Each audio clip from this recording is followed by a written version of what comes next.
மாமா மாமா ககன், நீயும் பூமிக்கு குங்குமம் வச்சு விடுறா. நானா? என்னால அவளுக்கு வைக்க முடியாதுமா. அவர் அப்படிதான் சொல்லுவார் அத்தை. நீங்க சும்மா லைட்டா அப்படியே கண்ணசைச்சா போதும், தன்னால கை அவருக்கு வேலை செய்யும். நீங்க போய் பிரசாதம் எடுத்துட்டு வாங்க.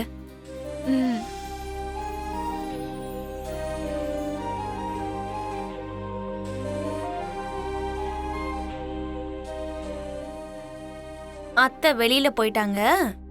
இப்ப நீங்க குங்குமம் வச்சு விடலாம். என் அம்மா இருந்தாலும் இல்லனாலும் சரி, உனக்கு மட்டும் பொட்டு வைக்கவே மாட்டேன். அது எப்படி வைக்க மாட்டீங்கன்னு நானும் பாக்குறேன் உங்களை.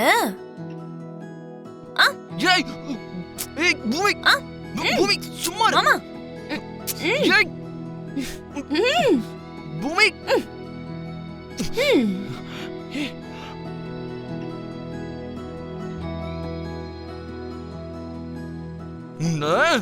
பாத்தீங்களா அத்தை, உங்க புள்ள எனக்கு எப்படி பொட்டு வச்சிருக்காருன்னு? ஏய், நானா வச்ச உனக்கு?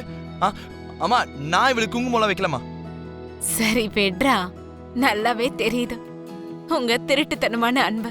அம்மா அம்மா, என்னம்மா நீங்க? பிரசாதம் எடுத்துக்கோமா. இது எனக்கு எதுக்கு அத்தை? ஃபர்ஸ்ட் நீங்க உங்க பையனுக்கே கொடுங்க.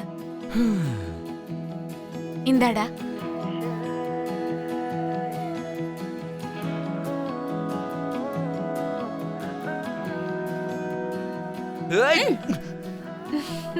நீங்க சொன்ன மாதிரி பாதி நீங்க சாப்பிட்டதுக்கு அப்புறம் மீதி இருக்கிறத என்ன சாப்பிட சொன்னீங்கல்ல, அதான் சாப்பிட்டேன். நான் எப்படி சொன்னேன்? என்ன போய் சொல்றியா? என்னங்க நீங்க அப்பவே அத்தை வெளியில போனது சொன்னீங்களே, அதுக்குள்ள பேச்ச மாத்தி பேசுறீங்க. ஆமா ஆமா, நாளை எதுவுமே சொல்லமா. முதல்ல நீ போய் சொல்றத நிறுத்து. சரி பெட்ரா, இப்போ உன்னை நான் என்ன சொல்லிட்டேன்?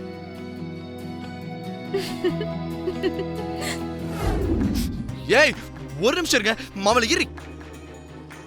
இங்க பாருங்க, இந்த பிளேட வச்சு அந்த மஞ்சக்கயிறை அறுக்கலான்னு தான் நான் இவ மேலேயே குதிச்சேன்.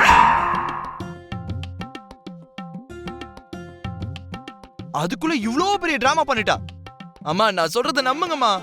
நான் இவ கழுத்துல தாலி கட்டல கட்டல கட்டல கட்டல. ககன், பாருங்க அத்தை எப்படி பேசிட்டு போறாருன்னு. கட்டின தாலிய கட்டலன்னு என் கழுத்துல இருக்கிற தாலிய இப்படி கேவலப்படுத்துறாரு. நீ ஒன்னும் கவலைப்படாத பூமி. போதையில கட்டின தாலின்றதால அவன் மறந்துட்டான்னு நினைக்கிறேன்.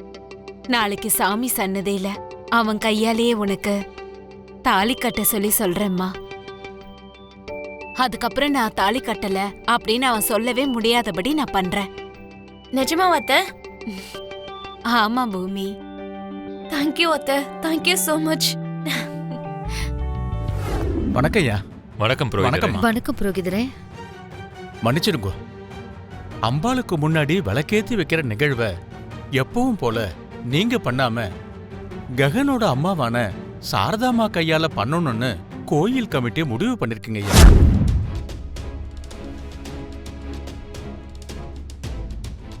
என்னது?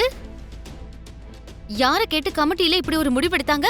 ஒண்ணுல்ல, ககனோட அம்மாவுக்கு கொஞ்ச நாளைக்கு முன்னாடி விபத்து ஏற்பட்டு உயிரையே இழக்கிற நிலைமைக்கு போயிட்டாங்க. அந்த நேரத்துல ககனோட அம்மா நல்லபடியா பொழைச்சு வந்தா துலாபாரம் கொடுக்கறதா வேண்டியிருக்காங்க. அந்த விஷயத்தை கோவில் கமிட்டி கிட்ட சொல்லி பெரிய அளவுல இதுக்காக பணம் கொடுத்திருக்காங்கம்மா. அதனாலதான் கோவில் கமிட்டி இப்படி ஒரு முடிவு எடுத்திருக்காங்க. கோவிலுக்காக ககன் எவ்வளவு பணம் கொடுத்திருக்காருன்னு தெரியுமா? அதை தெரிஞ்சுக்க வேண்டிய அவசியம் எங்களுக்கு இல்ல, அதை விட்டுருங்க. நீங்க கேட்டிருந்தா என் மாமா அதை விட 2 மடங்கு அதிகமா கொடுத்திருப்பாரு. முதல்ல எங்க கிட்ட கேட்காம முடிவெடுக்கிறதுக்கு கோவில் கமிட்டி யாரு? அவங்க எங்க இருக்காங்க? அபூர்வா, பண்டிகை அதுவுமா எந்த பிரச்சனையும் வேண்டாம்.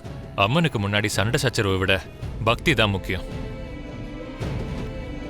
ரோஹிதரே, நாங்க பிரதட்சணம் பண்ணிட்டு வரோம். சரிங்க. ஆமா, போலாம். அபூர்வாத்த கிட்ட எவ்வளோட பணம் வாங்கின? என்ன தம்பி, நீங்க என்ன பேசிட்டு இருக்கீங்க? பூமியை அருவாளால குறிப்பாத்து கொல்ல சொல்லி அபூர்வாத்தை எவ்வளவு கொடுத்தாங்க? ஓ, அப்பவே அருவா என் கை வழுக்கி போனதை பார்த்து கேக்குறீங்களா? அது என் கை தவறி விழுந்துருச்சு தம்பி. டேய், நான் உங்ககிட்ட ஸ்ட்ரெயிட்டாவே கேக்குறேன். பூமியை கொல்ல சொல்லி என் அபூர்வாத்த உனக்கு 1 லட்சமா 50,000 கொடுக்கறேன்னு சொல்லிருப்பாங்கல்ல? உனக்கு ஒரு பம்பர் ஆஃபர் கொடுக்கறேன்டா. இதே விஷயத்த நீ என் மாமா முன்னாடி வந்து சொன்னா உனக்கு நான் 10 லட்சம் வாங்கி தரேன். 10 லட்சமா? சொல்லையா 10 லட்சம். இப்பவே இந்த நிமிஷமே உனக்கு வாங்கி தரேன். லட்சத்தை விட 10 லட்சம் அதிகமாச்சு தம்பி. பூமி அம்மாவை கொல்ல சொல்லி அபூர்வா அம்மா எனக்கு 10,000 ரூபாய் கொடுத்துருக்காங்க. நீங்க என்ன சொன்னாலும் நான் சொல்றேன் தம்பி. இதே விஷயத்த மாமா கிட்ட வந்து சொல்லு. வா.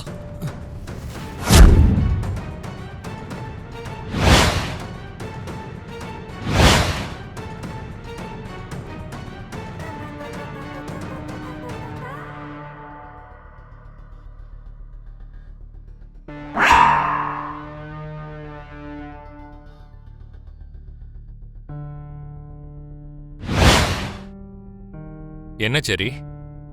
நீங்க ஒரு உண்மையை தெரிஞ்சுக்கணும் மாமா. அப்ப நம்ம எல்லாரும் சேர்ந்து பிரதட்சணை பண்ணிட்டு இருக்கும்போது பூமிக்கு குறி வச்சு அருவாளை வீசி கொல்லணும்னு பார்த்தான் இவன். ஏதோ பூமியோட அதிர்ஷ்டம் நல்லா இருந்ததுனால இவன் குறி மிஸ் ஆயிடுச்சு. பூமியை கொல்ல சொன்னது யாருன்னு தெரியுமா மாமா? அந்த விஷயத்தை இவனே சொல்லுவான். சொல்றா.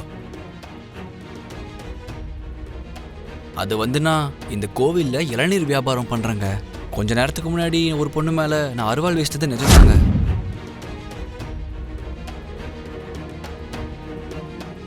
அது ஏதோ தெரியாம நடந்துருச்சு.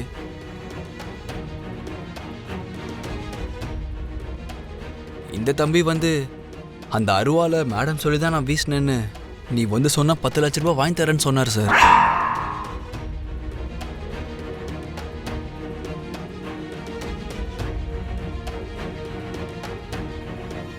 அதனாலதான் ஏதோ வயிற்று பொழப்புக்காக இப்படி சொல்ல வேண்டியதா போச்சு.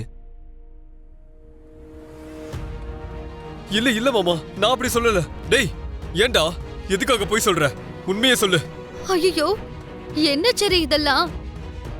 என் மேல எதுக்குடா உனக்கு இப்படி ஒரு வெறுப்பு?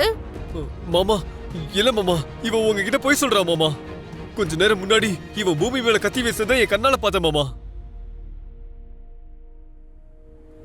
அது மிஸ் ஆனதுனால இவனை அத்தை கோவமா முறைக்கிறதையும் நான் பார்த்தேன் மாமா. டேய், உண்மையை சொல்றா. சார், இப்படி சொன்னா எனக்கு 10 லட்ச ரூபாய் கொடுக்கறேன்னு சொன்னீங்களே சார். டேய், உன்னை கொன்றுவேன். இப்போ உண்மையை சொல்லு. ஐயா, இந்த தம்பி பொய் சொல்றாரு ஐயா. டேய், எனக்கு இவர் 10 லட்ச ரூபாய் கொடுக்கறேன்னு சொன்னாரு.